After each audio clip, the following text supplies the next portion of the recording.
Welcome to the Everyday Mom Challenge. This episode is an emotional one for me, and I'm going to try not to cry again, but I already feel it. Today I resigned, and resigning means that you give away one part of your life in hopes of finding something new. And it's very hard, especially when you have formed wonderful relationships with co-workers and administration and parents and students. I've got the best students in the world.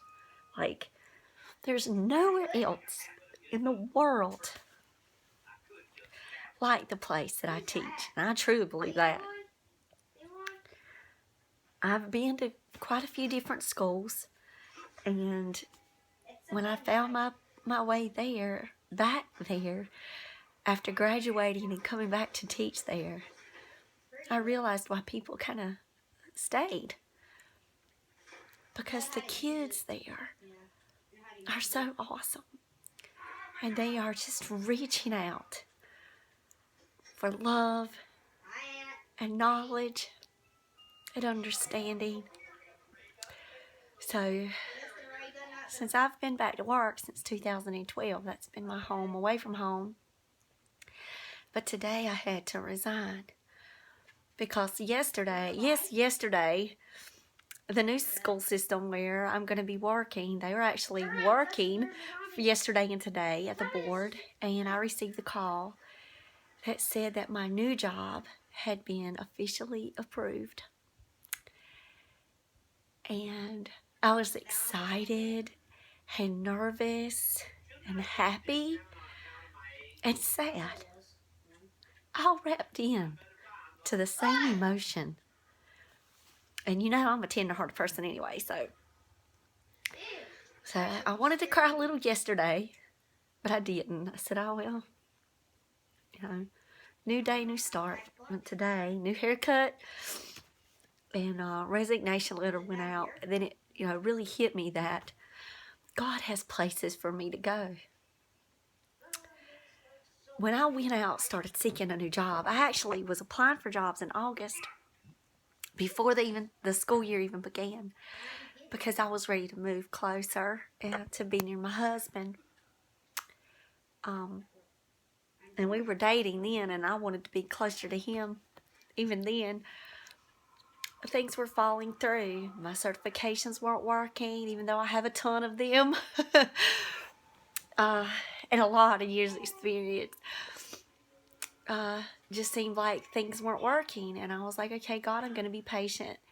And I'm going to depend on you to help see me what I need to do. And I took my test, and math's not my subject. I'm an English teacher, so I said, okay, God, I'm going to continue to be patient, and I'm going to find out what you would like for me to do.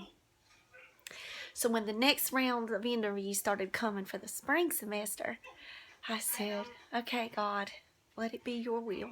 Wherever you see me growing and working and reaching students the best way that I can through you, God, just put me where you need me to be. And I wrote God a letter in Eli's book. I took one of his little workbooks in case I needed to take notes, because I had left my notebook at home, and I wrote a letter. I was looking to see if it was over at his desk. I actually handwrote a letter to God, which, thinking back, I don't know why I did that, because I speak to God all the time, but I guess I had a lot of nervous energy, and I wrote God a letter, and I asked God to let just one door open for me. And not many opportunities and many doors to where I would have to make choices for career. I said, God, I'm going to apply. You only let one door open. And when that door opens, I will know without a shadow of a doubt that it was you who opened that door. And I went into my interviews, and I've had one door open. And that is just that confirming faith. You know, people say, why do you pray so specific? And I used not to at times. I used to just be like, well, your will. And I did. I said, God, your will. But I actually prayed very specific. And I said, one door. Because sometimes I would find myself thinking, if I had this choice and if I had to make this choice, you know, which one would I choose? Well, I like this one over this one, and oh, but this has its drawbacks, and that would be very stressful. And I said, God, I'm dealing with a lot right now. Christmas is harder for me anyway. So it's just it's a little stressful time. So by asking God for that one door, I knew that whenever that door opened, that it would be yes from my spirit. It would be the yes, this is it. And when I got the call about the coaching job, and no, not football, that's coming one day, but with the coaching job, I said, okay, God, you're going to equip me with what I need. You're going to give me the passion and the love for teaching that I have, and you're going to give me the knowledge and the wisdom and just that ability to go out and find answers and research and search. I love that. I love the challenge. And I said, God, if this is it, then it's going to be full force for you, God. And He answered my prayer. And here I am, resigning today to embrace the next step that God has for me. And I know that it's going to be a little intimidating, or, walking into a new place without knowing where to go day one, and not having time to prepare beforehand. But I know that I have somebody with me that has already prepared those steps for me, and that is my loving Heavenly Father.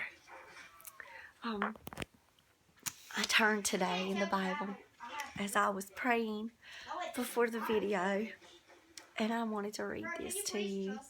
It's Isaiah 41, verse 10. Fear thou not, for I am with thee. Be not dismayed, for I am thy God. I will strengthen thee. Yea, I will help thee. Yea, I will uphold thee with the right hand of my righteousness. That lets me know that my school will be taken care of because God is in that place. God is with my Christian friends. God was in my room in 409 because God was with me. And all of my students that I have had such a joy to work with. Don't be discouraged that you can't come to the classroom knocking on the door to get hugs and prayers and just to talk and say hello. Because wherever you go, not only do you have God's love with you, but you have my prayers. So I'll be in a new place, but you'll always know how to text me and find me. So say a prayer for me. And to my dear colleagues that are my friends, I want to thank you for taking me and accepting me for who I am, and for always encouraging me and listening to me and just being there. You guys just really have been such a rock for me, and I just love you. And I don't want to call out any personal names, but you definitely know who you are because you're mine. and we'll continue to collaborate and work together because we share that same vision and love for literacy and for students. So, just thanks for everything. So today is an emotional one for me because when you resign, it's like sending a goodbye letter. And it's very hard to say goodbye.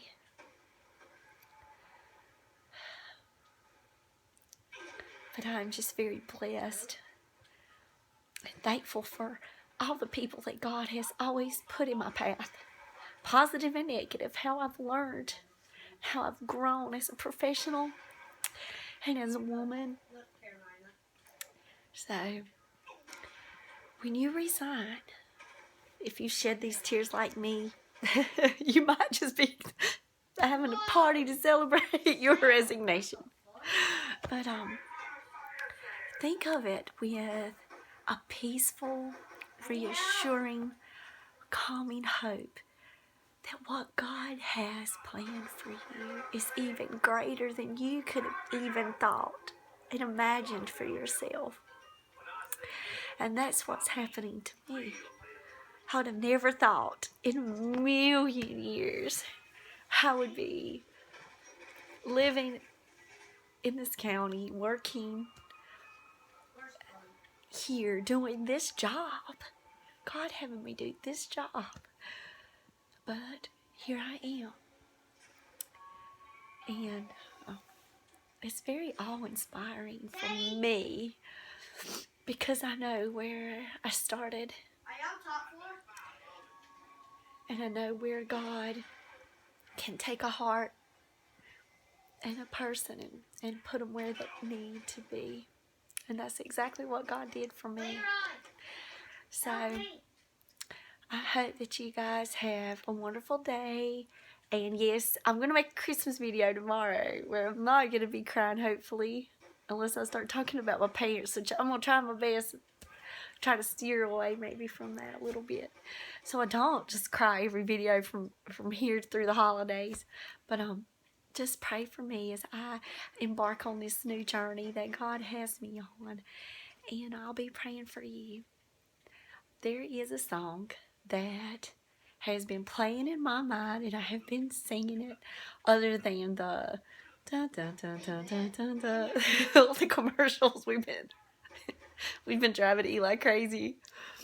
It's changing the Peyton Manning song to where he's actually asked us to stop. But there's a song, Mary, Did You Know? And